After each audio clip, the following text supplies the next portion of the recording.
2011, an 18-year-old Neymar was just emerging with Santos.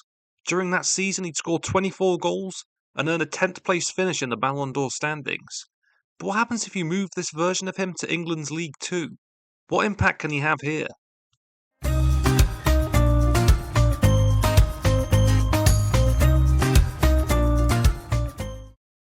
And he'll be plying his trade not on the beautiful beaches of Brazil, instead, in the gloomy surroundings of the Pirelli Stadium in Burton. This was Burton's second season in the Football League after their promotion in 2009. They'd once again safely avoid relegation, placing in 19th position. With the addition of Neymar, a push up the tables could be significantly possible. Attribute-wise, he's already an elite player. Physically, he's got explosive speed and is yet to be hampered by those constant injuries. His technical skills are probably the best in the world for an 18-year-old. League Two defenders are going to have a tough time trying to stop him. One thing Darren Moore doesn't have to worry about, though. Long before he entered the managerial dugout, he made over 600 professional appearances before retiring in 2012. At 36 years old, he's diminished a little, but if he can perform anywhere near the level he did earlier in his career, we should have a solid foundation. Elsewhere in the back line, we have even more quality with Scott Malone. As a Fulham fan, I enjoyed one very fun season watching him maraud up and down the left-hand side of the field. Whilst it's tempting to play Neymar on the left, at this point in his career, he was showing incredible versatility. Personally, I think he's most likely to do some more damage closer to the goal. So we'll be lining up with him up front. We're going to utilise a counter-attacking 4-2-3-1. Neymar's been given a free role, so he may drop deep at times, where we've encouraged him to dribble as much as possible, shoot from range, and try to spearhead attacks. Let's move through the season and see what happens with the young Brazilian. And it didn't take long for him to make an impact. A long ball down the channel by Malone, and a League Two centre-half isn't going to keep pace with Neymar. Suicidal defending, but the Brazilian showed the composure to do the rest.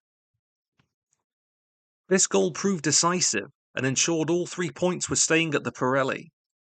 We're only 7 games in, and we already have a goal of the season contender. With 8 minutes left, though, he'd miss a vital penalty, and a chance for the second victory of the season slipped away.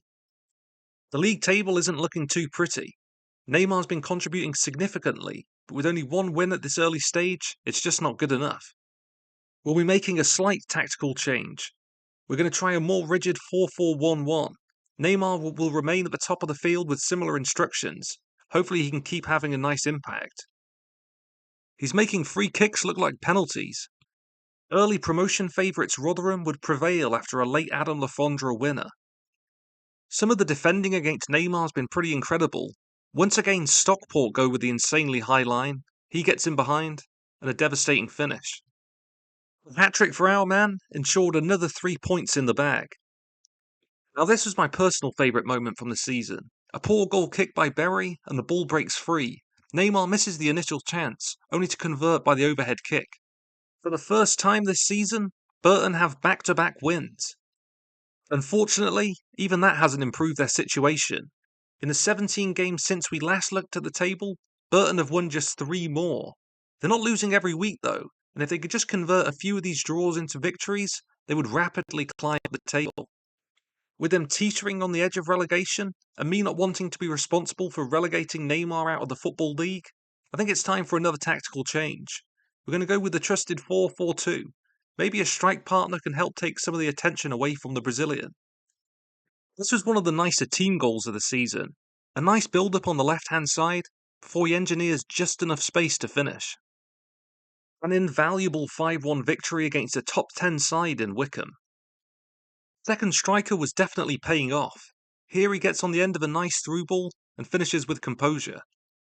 His final assist came away against Port Vale. From the byline, he finds the perfect pass for his teammate, who does the rest. The season would end in defeat. All in all, Neymar was fantastic. He'd make 40 league appearances, contributing 46 goals and assists.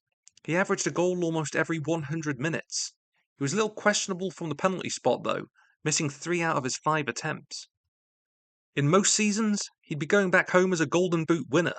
Unfortunately, Adam Lafondra had a season to remember, hitting the back of the net 42 times. But how did Burton perform on the whole? By the end of the season, things had improved a little. They'd finished the campaign in 21st place. The switch to a 4-4-2 definitely helped. Over the final 5 games, the Brewers were a solid top 6 side. Unfortunately, having the 4th worst defence in the league meant any chance of promotion was basically impossible. Neymar shouldn't be ashamed though. In all, he contributed nearly 70% of the team's goals during the entire season. Offensively, they were impressive and easily could have vied for a playoff place on that form. At the age of 18, Neymar had already convinced Barcelona to drop a pretty hefty €50 million transfer fee. With his arrival and impressive form in England's 4th division, I don't think he'd have dissuaded them from doing it again.